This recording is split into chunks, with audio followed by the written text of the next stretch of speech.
welcome to NTR Radio. I'm Tom Force Anubis. And I'm VZ Mark II.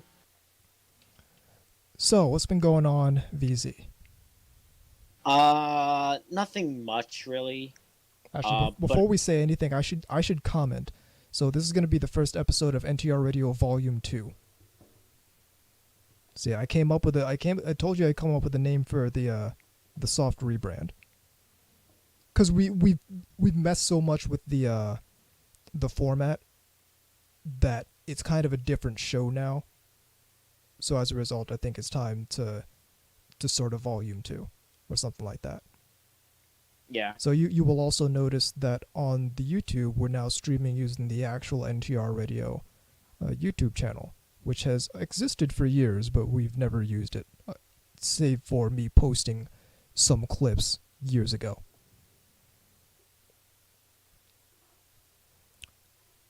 So, not much has been going on my end. The only thing I can say is that I did get a new phone, so I've been playing Girls Frontline again.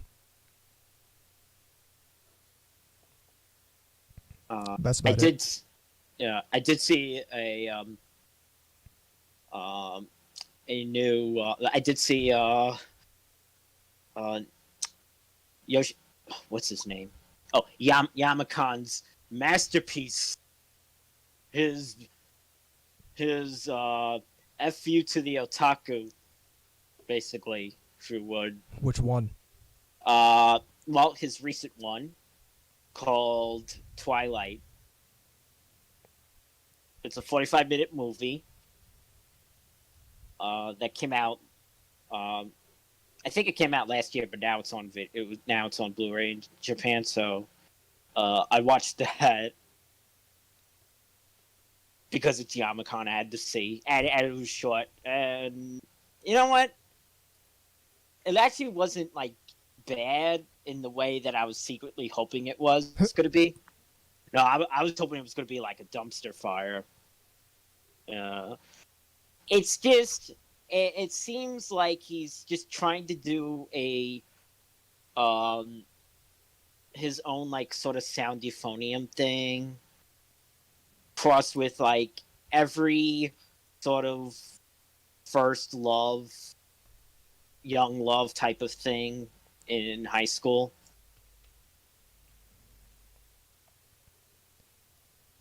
Yeah,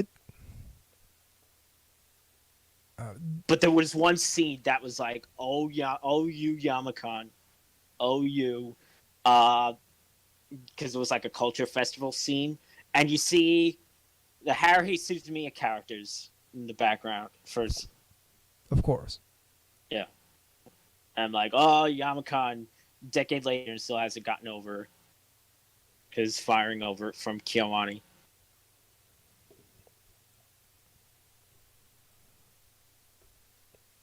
Yeah, so I don't know. I feel like Yamakan should just hang it up. I say that he is going to come out with something else, he says, but I don't know. I say the same too. Because he keeps coming up with stuff that's supposed to be like super groundbreaking, but all anyone remembers it for is that Yamakan made it, and so it's a joke as a result. Well, again, his stuff is best when he's adapting things. True. Yeah. The last thing I saw that he worked on that I really liked was the Miyakawa Family's Hunger, which was the Lucky Star spin-off. That I still need to see. Yes. So, we have quite a bit of news to go over. Yes. A lot happened in the last 2 weeks. So, without further ado, let me find the button. Let's use working to restore power. So, if you're listening live, you can join us in the IRC channel to get the links in real time. What you're going to do is you're going to hit up ntrradio.net, click the link there, and give yourself a nickname and hit the button to join us in the RC channel. Alternatively, you can take your favorite IRC client, point it at irc.ryzen.net, and join us in the pound or hash SLC media channel. In addition, you can get at us on Twitter at TAnubis, at VZMK2, at NTR_radio, and as always, the email address to get involved with the show is ntrradio@gmail.com. So, as we know, Crunchyroll, the anime streaming service, is owned by AT&T.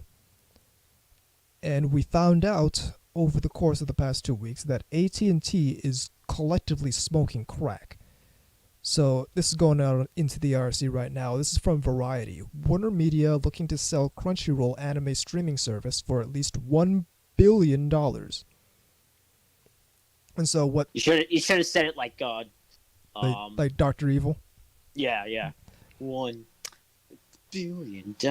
So what they touch on but don't really go into is that the original asking price was $1.5 billion.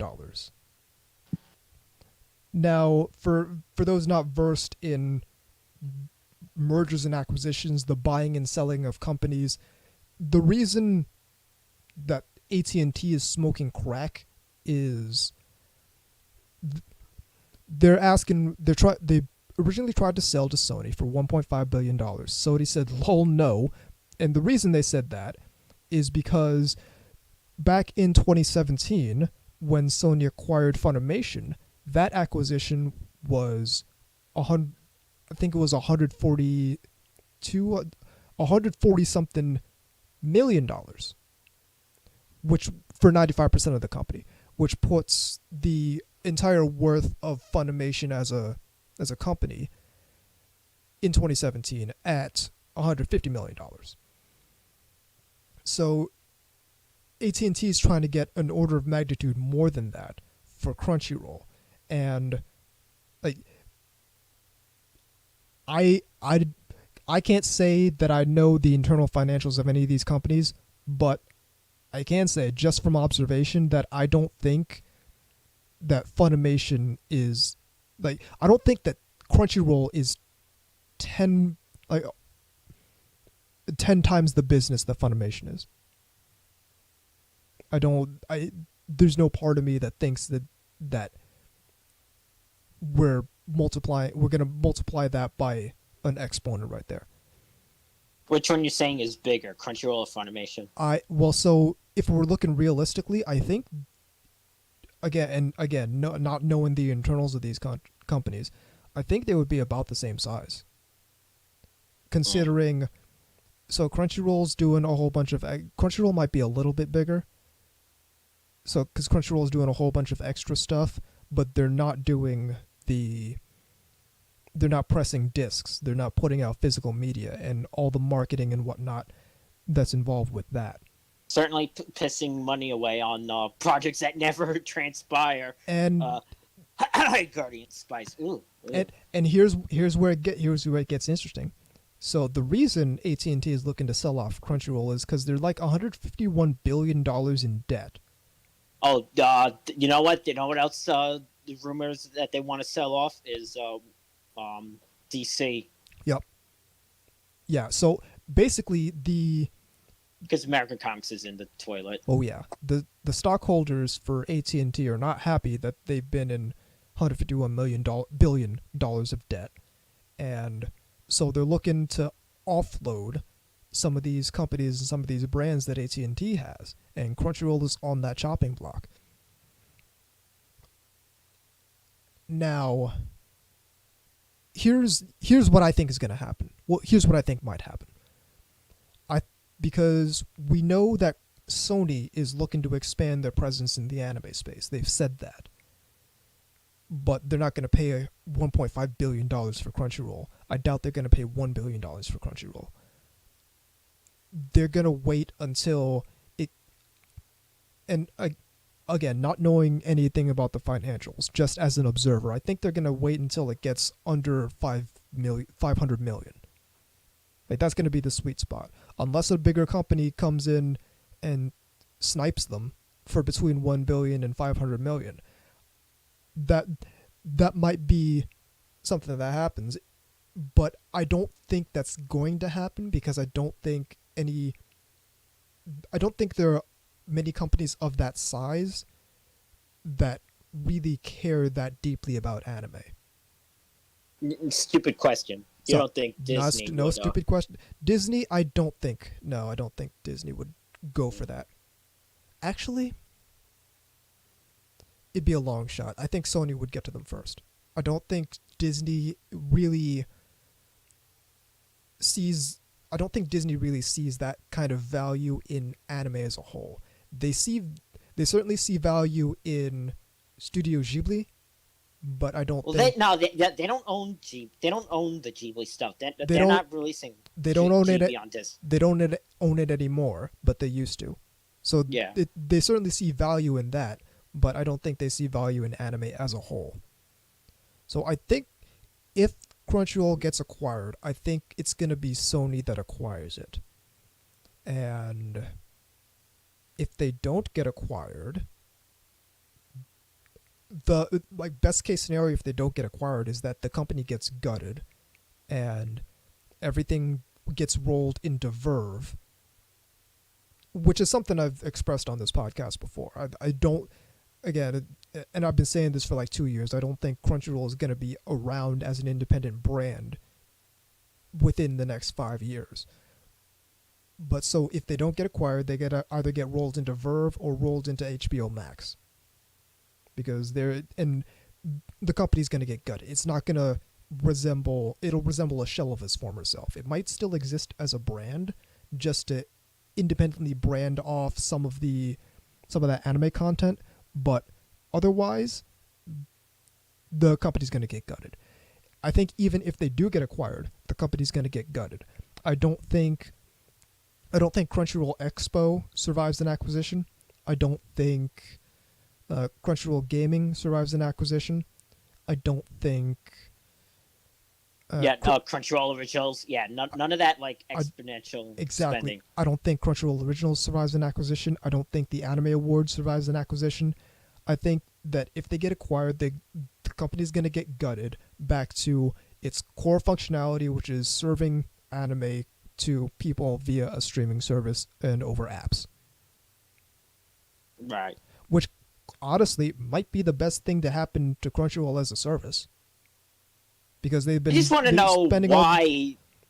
Well, I know the real reason, but why they haven't released High Guardian Spice like at all? Because apparently, from what I hear, it's all finished. It's ready to go. As far as I understand, it's done. Like it's ready to go. But I don't know. First season's done. It's just. Yeah, I don't. Yeah. There was. I was about to say there was a lot of hype for it. There really wasn't. There was quite a bit of marketing for it, but I don't. Maybe the controversy just made them like put that on the down low. But like even if you go to Crunchyroll Originals website, it's still there. Like Crunchyroll Originals launching 2020. And you scroll down and it's still High Guardian Spice there. Right there, yeah. So that's something kind of weird. It's like, what's going on with High Guardian Spice? Because we know that unlike some of these other Crunchyroll originals, that's something that they're basically 100% developing in-house. Whereas a lot of these other shows are just stuff that they finance to a significant degree. Like it's still being produced by Japanese studios. It's still got Japanese companies on the production committee, as I understand it. It's just Crunchyroll is apparently putting in a lot of skin in the game to be able to call it a Crunchyroll original. It's the same thing Netflix does. Yeah. Which you could argue whether or not that's a deceptive practice, but hey, they put in the money. They have the right to do it.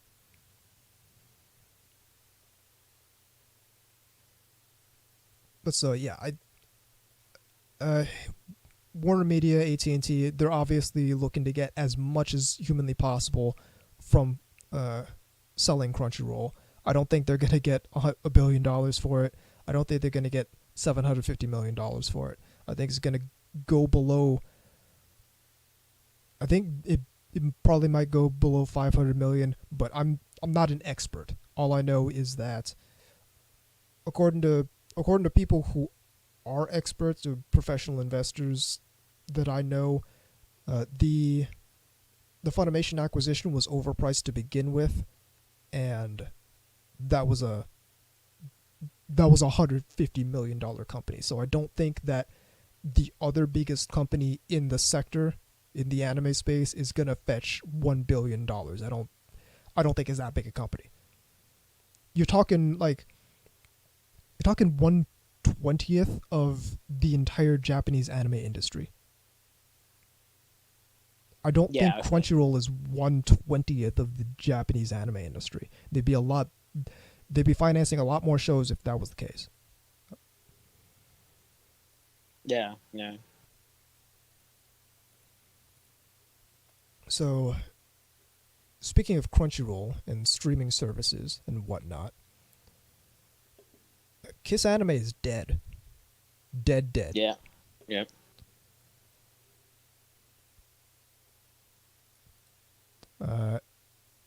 Even though I don't think I ever used them. And this was after I left, so I had nothing to do with any of this decision. My old anime club used to use Kissanime in a pinch when there wasn't anything on a legal service, or they wanted to watch an anime that wasn't on a legal service and nobody had on their hard drive or brought in. Now, I forgot, because I didn't read too much on it. Was this shut down by force, or did the people who ran it shut it down? As far as I know, it was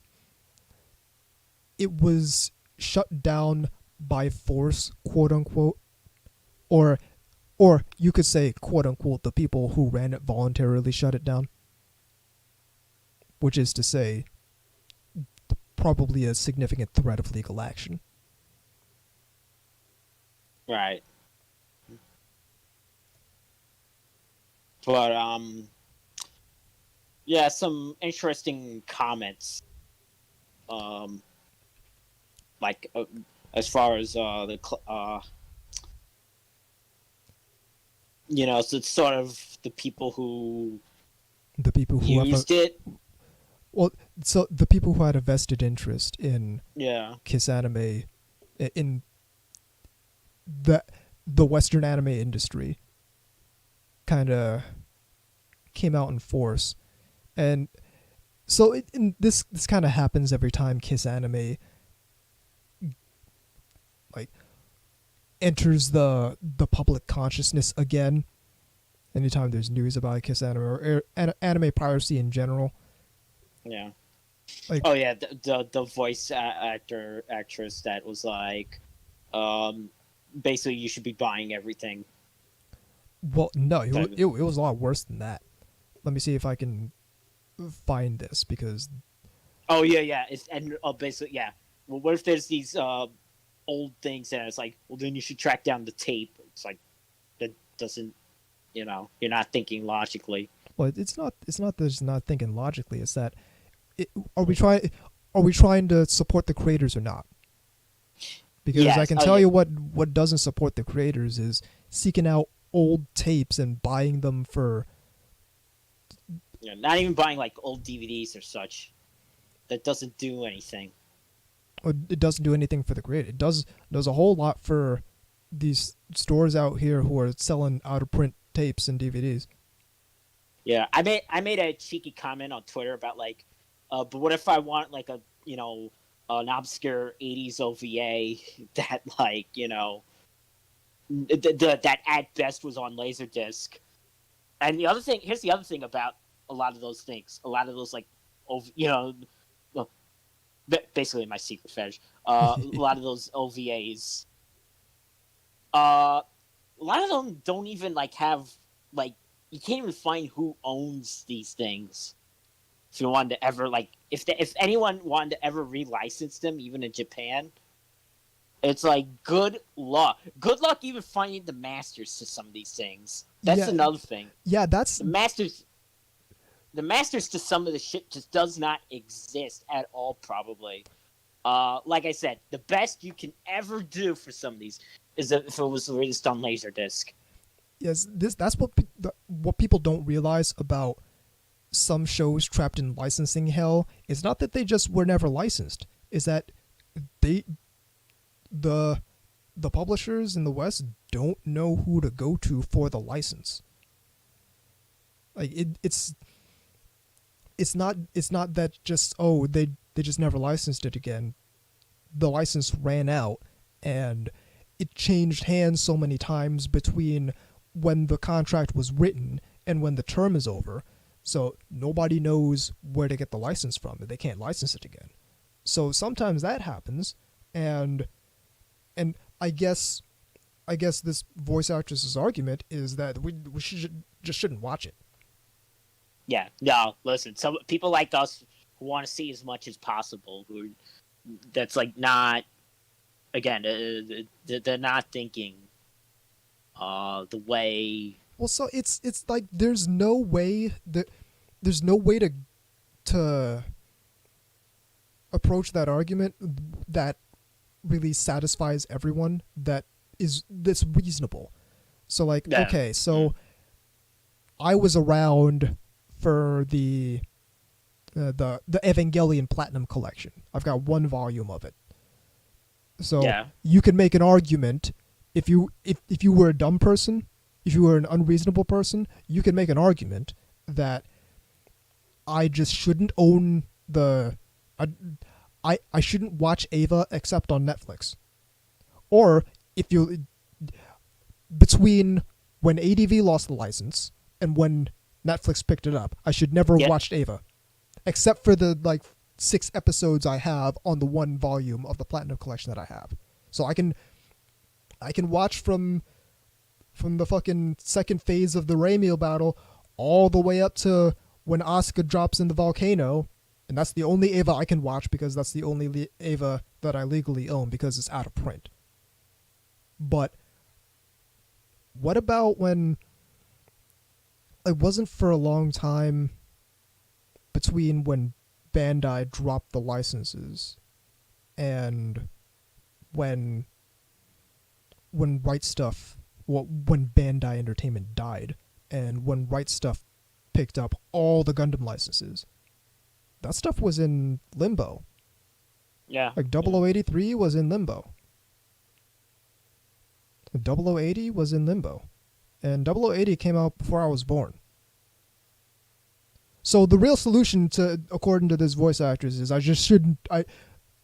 Before the Right Stuff before Right Stuff acquired the rights, I should never have watched Gundam 0080.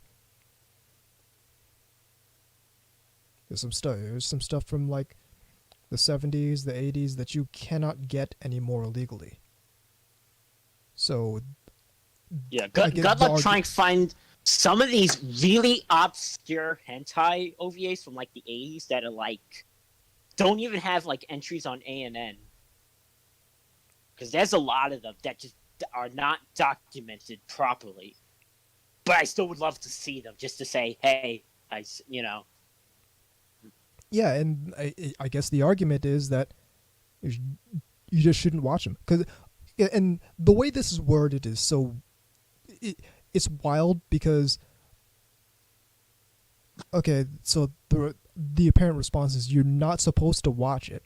It's specifically not available to you.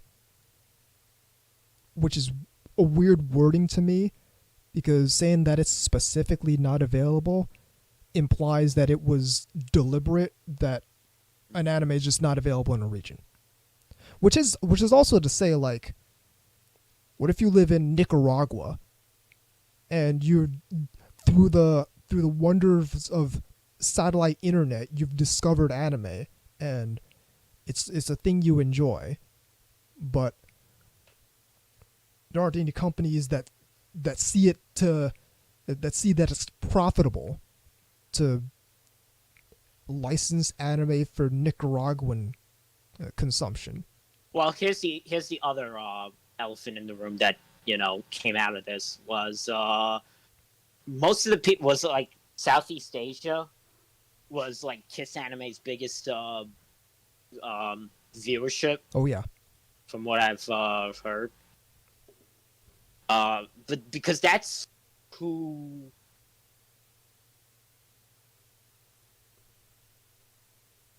They don't have as an established industry the way that they have it for here. They're a ridiculously underserved market. Right. That's Yeah, but then I guess the argument is you're just not supposed to watch anime. I talk about gatekeeping. This is some next level gatekeeping. Like, okay, if you live in Nicaragua, you're just not supposed to watch anime. You're not allowed in like, Nicaraguans need not apply.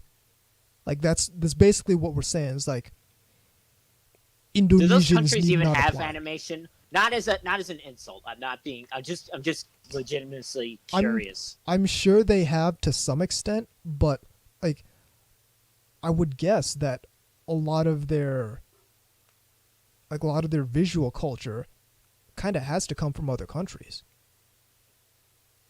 by way of however it ends up there, especially in the age of the internet now. Like, if you have an internet connection, you can see what the rest of the world sees, and a lot of the rest of the world is big up on anime, so you're gonna end up seeing some anime. And apparently this voice actress's response is, well, you're not supposed to, like, shield your eyes from the Japanese cartoons. You're not supposed to watch it because there isn't a licensing infrastructure there for mass consumption of anime. And then, like, there are all sorts of these other specious arguments. My parents won't pay for it, which is fair, but at the same time, you're expecting teenagers to have jobs in this kind of economy. When also, I never bought. Here's the thing. I'm gonna, because you know me. I'm much further back than you in terms of anime. I never bought anime until I would say I was in college. I think the first anime I bought was late high school. It was the first. My parents bought me one of the Guyver tapes in because I really wanted to see the episodes 3 and 4 after I saw the first one. So I had that when I was around when I was like 12. I had that, but I didn't really have like anime. If it did, it was stuff rented and then taped on from rental tapes. So I'm extremely fortunate in that when I was like 16 years old, I had a job, and it was actually it was a pretty good job for a 16-year-old. So I was able to afford like the first volume of Inuyasha, the second volume of the Evangelion Platinum Collection, or the first volume of Negima. But at the same time, we're also talking about the paradigm where, okay, yeah, it was the first volume of Negima. We were in that piecemeal individual volume paradigm. So it was very expensive until they started coming out with slim packs and whatnot. So that's when I got the slim pack of Divergence Eve and Divergence Eve Misaki Chronicles that I still have. So I get it that some people are able to afford this, but it's not a significant amount. The people who are in my kind of position where I was able to afford that kind of stuff, not the majority of teenagers. And so, again, it's also that I think when you're that age, you don't really have the media collecting. But even though I was like buying like tape, like Sentai tapes that were recorded on from like TV. But that's sort of, I want to fill my shelves with these sort of. It doesn't happen until like I think like college age. Well, you Most people. might have that kind of mentality, but most people literally can't afford to do that. So here's what really I happens. understand. Well, I understand that. I'm not. When I get you. I get what you're saying. But what really happens is you have this latent collector mentality, like inside, that you can't express because you're not monetarily sound enough to really spend your income disposably like that. But if you're never able to nurture your passion for anime, you don't end up like, you don't get that to that level in the first place where you are buying stuff at scale. Also, there was that period, that little brief period in the 90s, mostly the latter half of the 90s to the really early 2000s, when they were showing a lot of stuff on on satellite. And I saw a ton of stuff that I would have not seen otherwise. So, right? And that's like that's kind of the era of Toonami as well. So you've got but the Sci-Fi Channel, the Encore Action, saw a huge amount, and and IFC used to play stuff. I had Anime Network on Demand was where I watched a whole lot of anime that I own now. Like, that's the first place I watched Divergence Eve, first place I watched Elfen Lied. So, like, there are many legal ways for a teenager to possibly watch anime, but number one, the stuff we're talking about is all in the past. And number two, not every 16-year-old's got money like that. Not every 14-year-old's got money like that. And I mean, so that runs into the next stupid argument. Subscriptions are expensive, and no, they're not. Just anime is a luxury. You don't require it to survive. It's not inhumane to deny you access to it. And this is an argument that bothers me, because yes, you don't need anime to live. But again, I'm kidding me.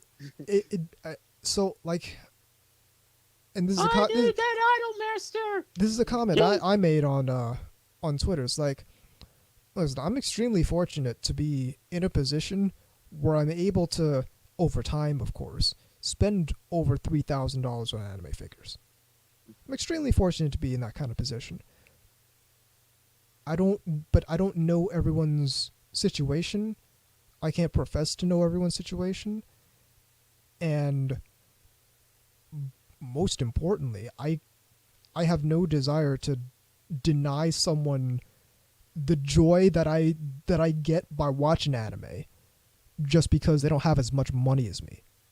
I think that's inhumane, to imply that someone doesn't deserve to have that kind of doesn't deserve to experience what anime brings to me because they don't have that kind of money. It's like when we start talking about, oh, are you supporting the anime industry? Are you supporting the creators? Are you which comes down to, are you spending money, usually on a subscription service, but that's just a weird thing that I notice over and over. And it's like, I don't think we want to go down that road. As you said, on your timeline about I'm trying to see what it is that you said. If you want me to say, you don't support the creators with your anime purchases.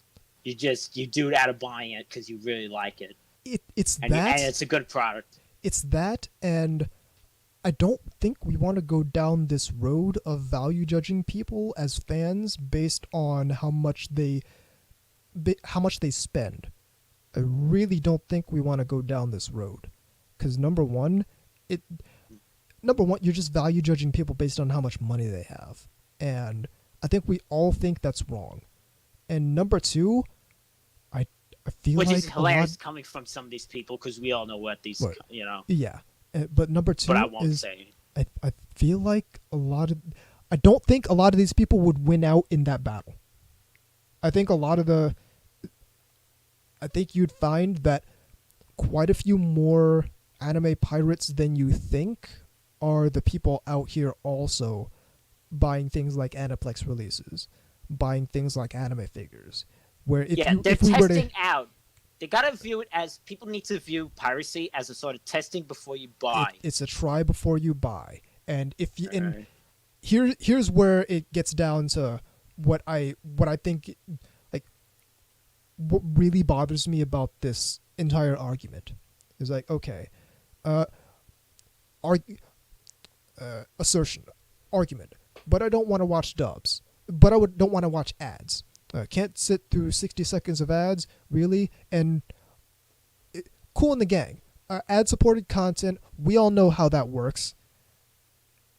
Except part of the reason that I unsubbed from Crunchyroll is that their web player just does not work. Regardless of whether I'm watching ads or not. It doesn't work. So why am I supposed to be compelled to give money to a service, to pay for a service that isn't working properly? And then next point, I buy merch. Cool, buy access to the show too. It's less expensive. And so this one I find is particularly brainless, because obviously, once again, I buy merch. Obviously, I have no problem paying for products that I want.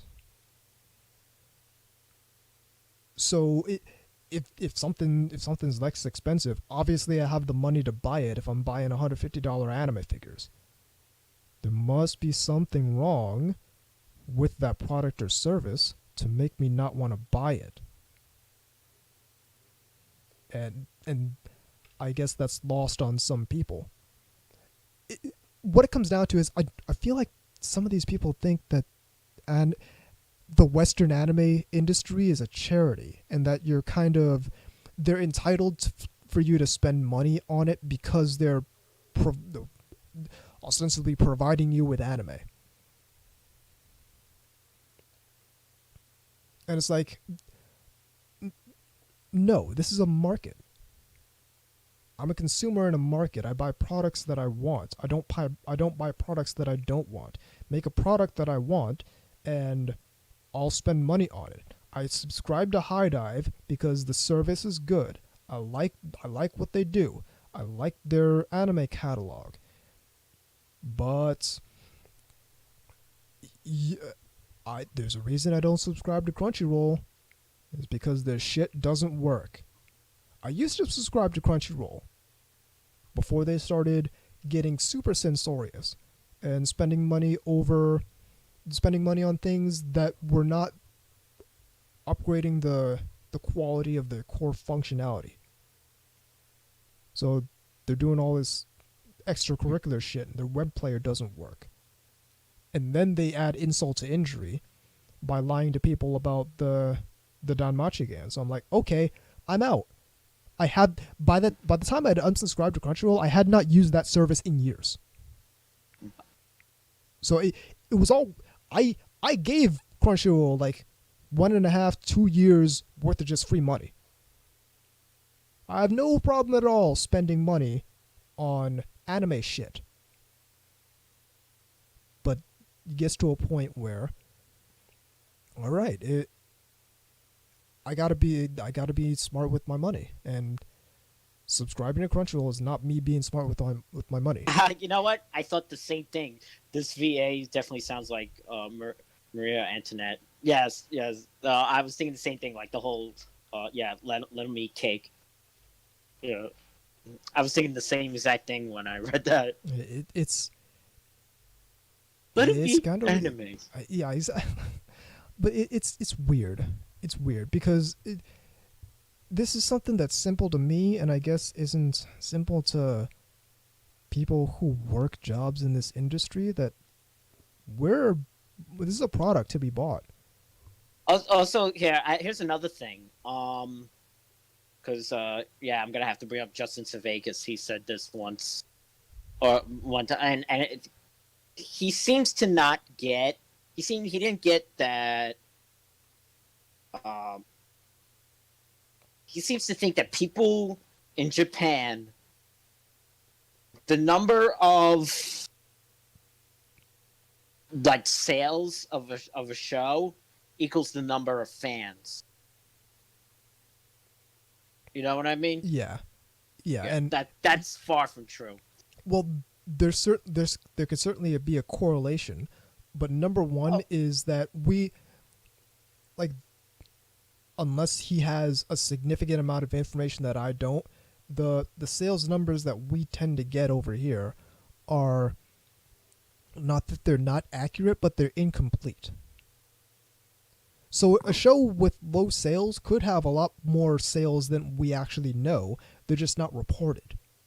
So, like, if you go to some... especially if people over there are buying it, like, I don't know how much stuff gets discounted or such, but I'm sure some people wait on some things, because they're obviously not going to be able to buy everything at once, especially there. Well, so if you go to someanything.com, and they'll tell you, it's like, the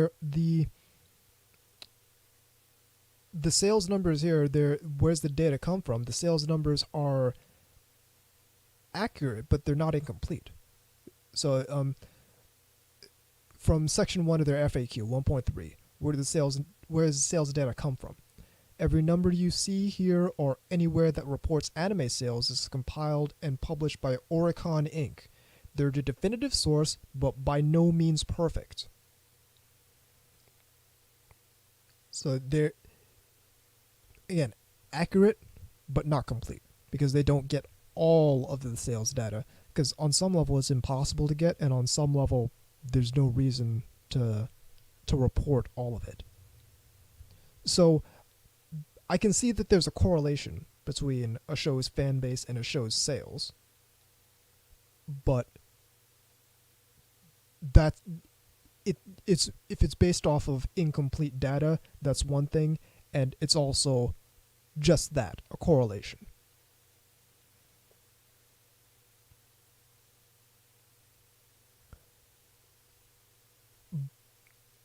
But the whole thing just started up this whole support the industry thing, which, again, that's 100% marketing.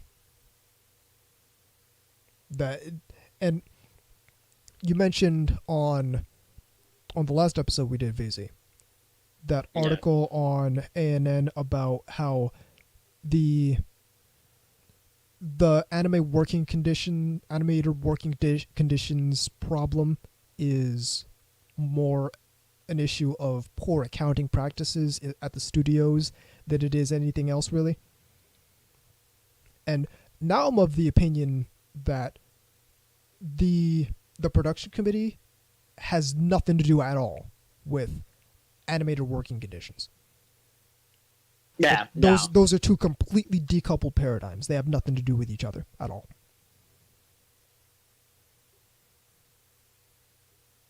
And that plays out, because I read another article earlier today about how the bigger budgets coming from Netflix aren't trickling down to the animators at all. Yeah, that's what I also. Yeah, that's what I was reading there. So it's two things to me. It's number one, well, three things. Number one, just giving the studios more money isn't going to solve the problem. Might actually make the problem worse. Number two,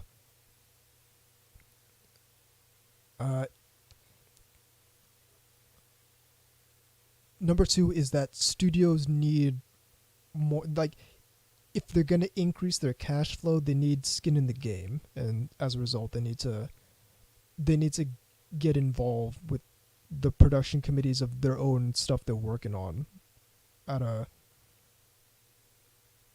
at more scale than they are now.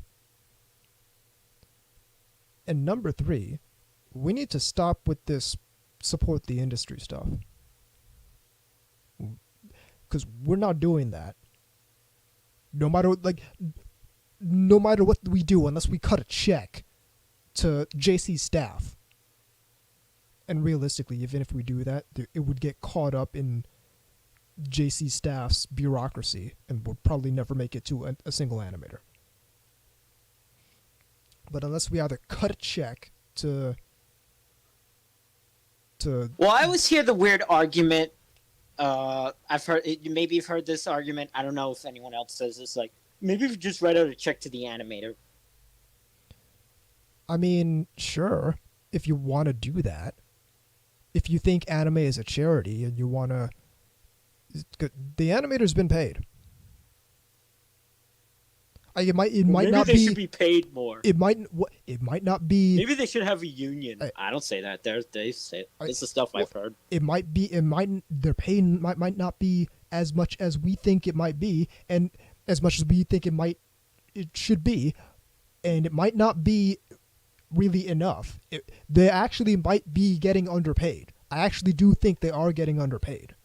I think that's a result of poor accounting practices more so than anything the production committee's doing, anything that we can help from here through official channels.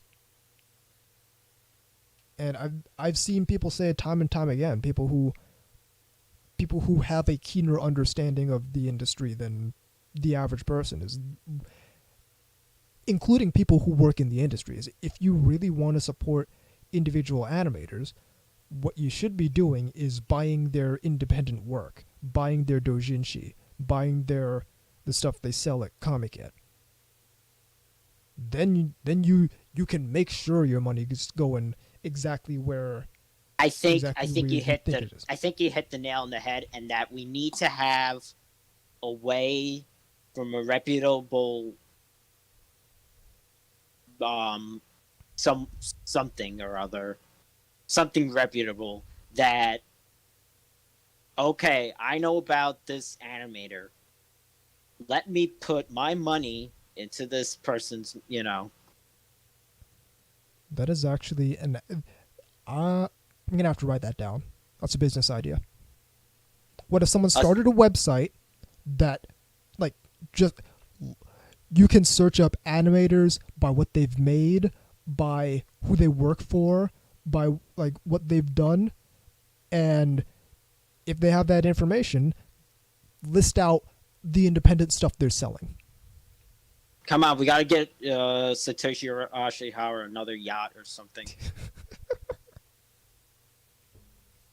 Does Satoshi Urishihara have a yacht? Because if that would be the most ballin' shit to ever happen. I don't know. Just what if he had bought a yacht just off of Front Innocent? That'd be hilarious. It'll be the glossiest yacht. Fuck, he rolls up to the yacht club. He's like, oh yeah, you must be a hedge fund manager or something prestigious like that. It's like, no, I made the best animated hentai. Suck my balls, all you yacht people. But yeah, so Yoshiyuki Tomino needs another mansion. Well, if Yoshiyuki Tomino's got a mansion, I'm 100% down with that guy having a mansion.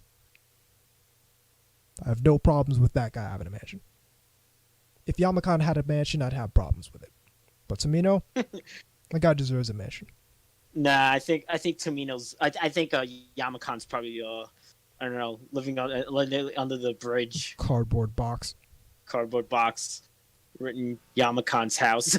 In marker. Got a poster of his movie. See Twilight? Fuck you, otaku. This isn't for you. Go see my movie, please. Please.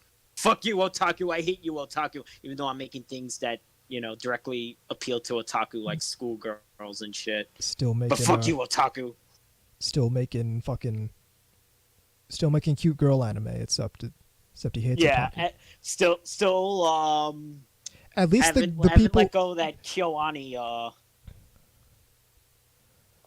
Because I made you watch Kanagi Crazy Shrine Maidens, Yeah, and that was because it you was remember the thing, good.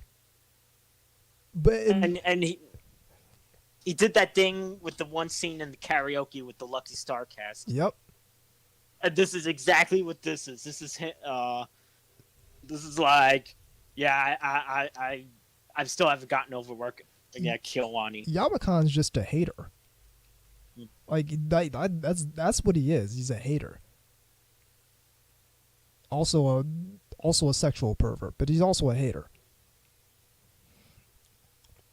But jumping off of the Kissanime thing, because in the wake of Kiss, there's a lot of outlets that connected this to the Kissanime death, which I don't 100% think is an appropriate connection. But this coming out from Variety, Japan animation leaders unite for YouTube initiative. So what happened was Toei Animation, Kodansha, a whole lot of other anime companies kind of teamed up and started a YouTube channel.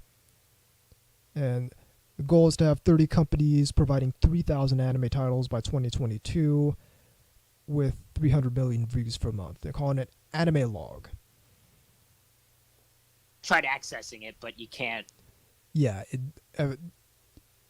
evidently it's a Japan-only thing for now. We do know that there's American investors that have put money up for this company.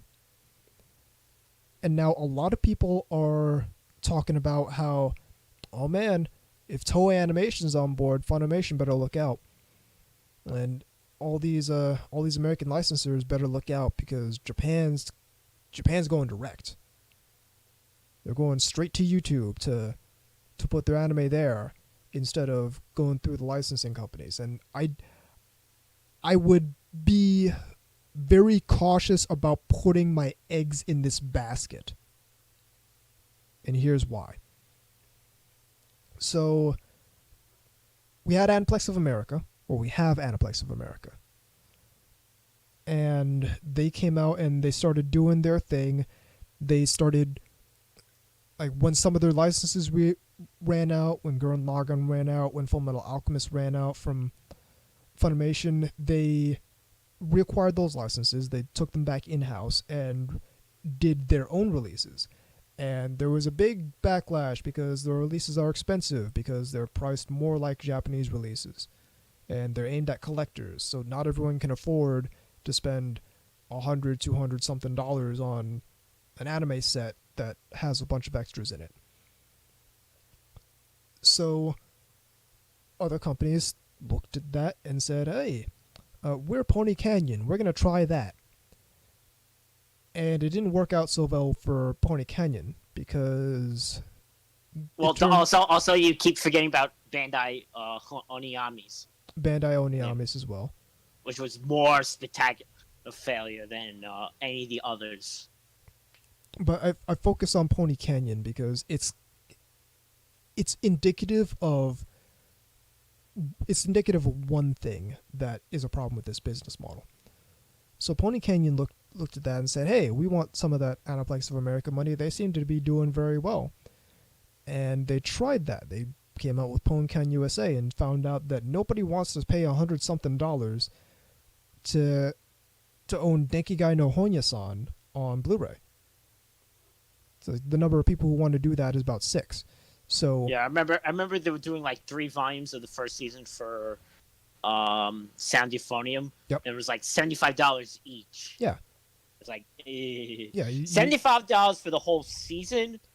I could see that. Yeah, and that's a lot closer to like Funimation prices. But what it comes down to, at least in my observation, is that when you have titles like Sword Art Online, the Fate franchise, when you have massive franchises like that and massive titles like that, you can afford to put out these expensive releases because you know they're gonna sell to people. You know that a certain amount of people in the subculture, in the fan base, are gonna buy it because they're collectors. You can't really do the same for Denki no Honya-san, because like 12 people watched that, and 5 people want to own it. So I know one person that bought it. Oh, I guarantee you we're thinking about the same person. So when you talk about the first thing is when you talk about Japan bringing stuff directly to the United States, you get into a situation where it kind of depends on what titles they have, because not everything's going to do very well. And well, here's another thing that a lot of people forgotten. There's a Toei YouTube channel with English subtitles. They post a lot of, most of it is live action stuff, but they also post some anime stuff, like mostly like robot stuff.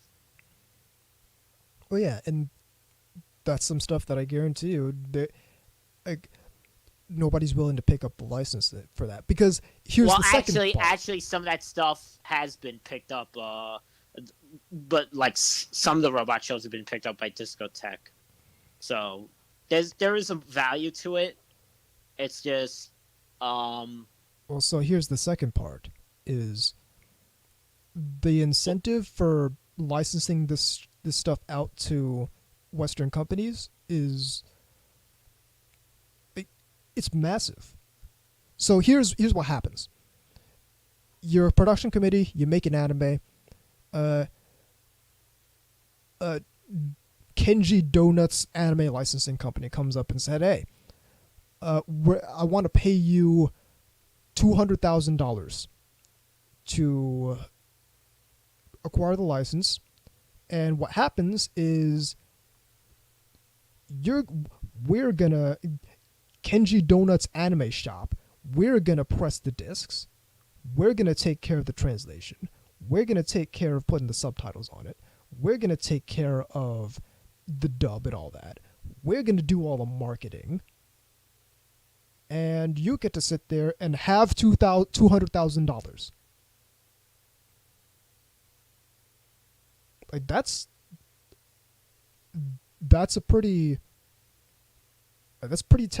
be pretty tempting. Because the proposition is basically, hey, you get $200,000 for nothing. You don't have to do any extra work. Whereas, if you're looking at, okay, so we're the big Japanese anime distribution company. Now we're gonna set up shop in the United States, so we have to set up the infrastructure for that. That's gonna cost money. We're gonna start doing our subtitles in-house. That's gonna cost some money. We now need to start, even on some level, marketing this stuff in the United States. That's gonna cost some money. We're gonna have to set up a distribution infrastructure. That's gonna cost some money. You're banking on making more money from doing that in-house in the United States than just getting free money for doing nothing but signing a contract that relinquishes the Western licensing rights to another company who's going to take care of that all for you. So it's a very tempting offer, and I don't see anime licensing dying out just because of this. I don't think we're gonna start seeing a surge of Japanese anime companies setting up shop in the US. I don't think that's gonna happen because it's too niche for that to be a reasonable proposition. Like, very few companies are going to be able to do what Aniplex of America does. So they just don't have the power behind their titles.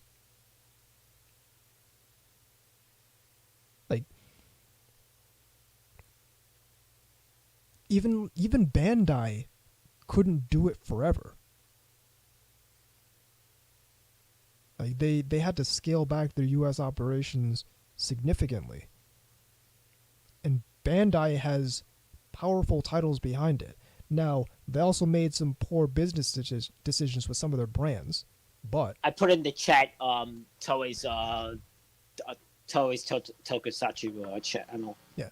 So Bandai might have made some for anyone interested. Bandai made some poor business decisions with some of their brands, but the titles they have are powerful titles. If they were smart, they wouldn't have lost. But that's another thing, is one false move and suddenly it's no longer profitable to set up shop in the US, and it becomes a better value proposition to say, hey, Funimation, here, have this license, do what you want with it. But at the same time, they should those master companies should like sort of keep watch of what the third party companies should be doing. Here's the question nobody's asking: why should they do that? Because then we get things like Gamergate creeps in dubs. So why does the production committee of that anime care? Because it devalues their IP and what the potential sales for who. They've already got their several $100,000 for the license. Well, then why is it damaging? Well, then why is it damaging here anyway? Because I thought you would agree with me. I agree with you that it damages the market here. My question, the point I'm trying to make is, like, there's nothing to be gained by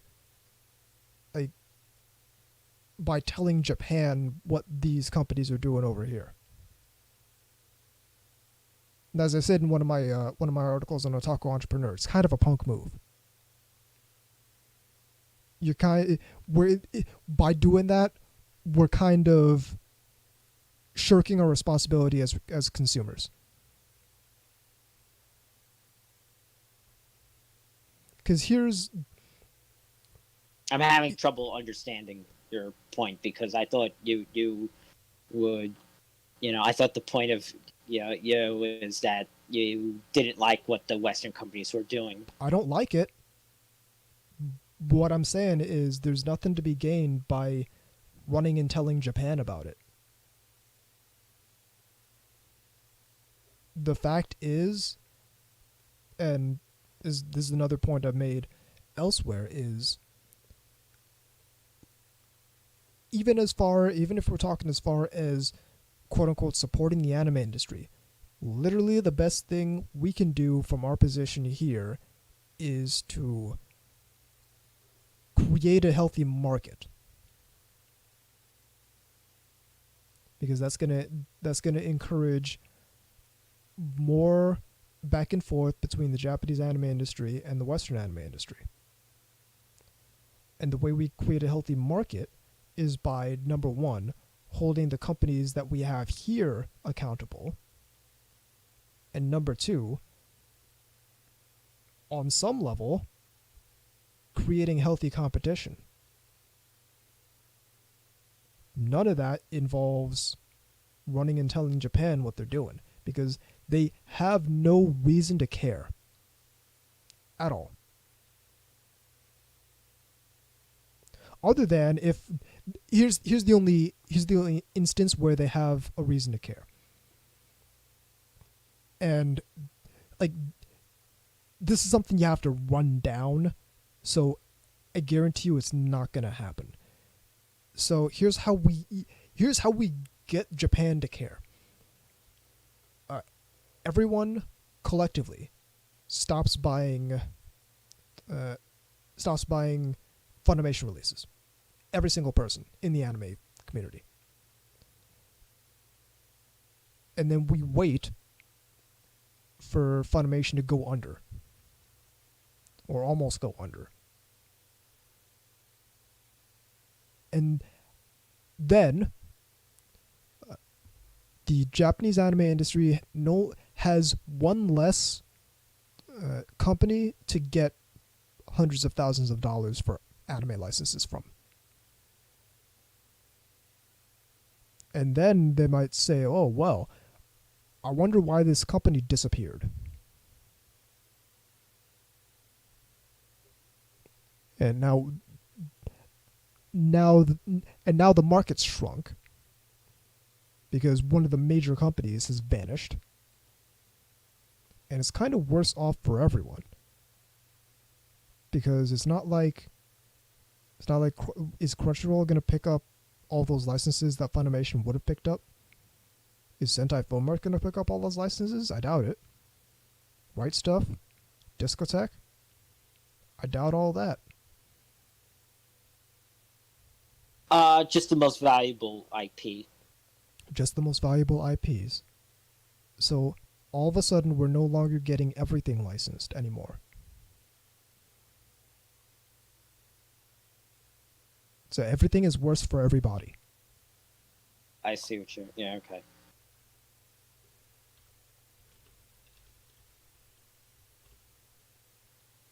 So like there's a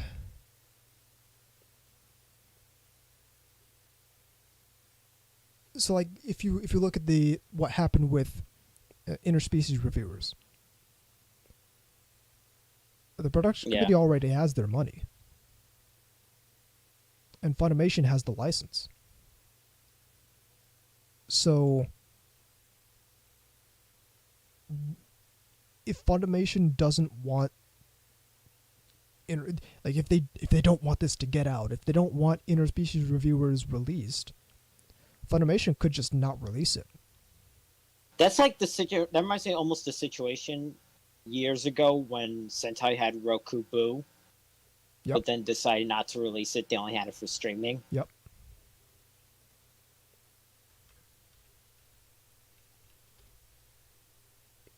And so it's kind of worse than that because they don't even have it for streaming anymore. Yeah, well, of course. So,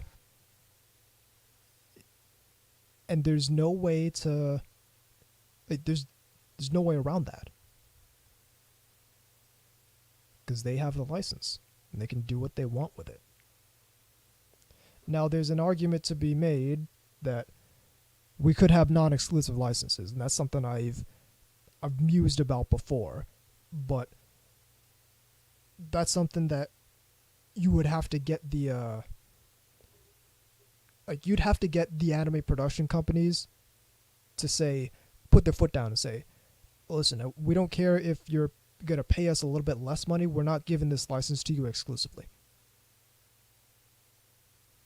And again, I don't even know if that would work, but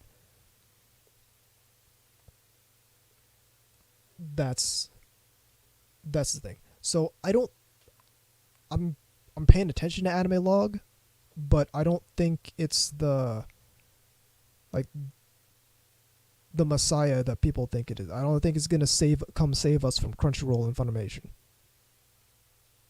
I think it's gonna be a good thing. It's certainly a good thing, but I don't think it's the kind of thing that's gonna disrupt that market because there's a very, very strong incentive to just farm these shows out to licensing companies over here who have the infrastructure to be able to serve it to the US and know how to market better to the US than these Japanese companies do.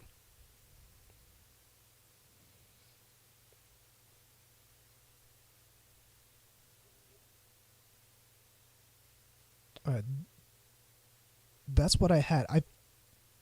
You had mentioned something before we started recording, VZ, that if we had time, we could get to it, and I forgot what it is 100%. What about what sort of makes an otaku different from regular nerds? I think that can be an entire show in and of itself because we do not have time to go over that entire topic. Yeah. All right. Then I think this is the show. This is indeed the Okay. show. The email This is address the show. is This is the show. My only show. So on. email address is ntrradio@gmail.com. The website is ntrradio.net. Check out VZ stuff at vzmk2, moriamekagatai.wordpress.com. bigbookofidols.com is the book. Check out me at yashike.moe and otakuentrepreneur.com. I am at T Anubis on Twitter, at VZMK2 on Twitter, at NTR_radio on Twitter. I'm Time Force Anubis. And I'm VZ Mark II. And even though Kissanime gets taken down every time we say it, this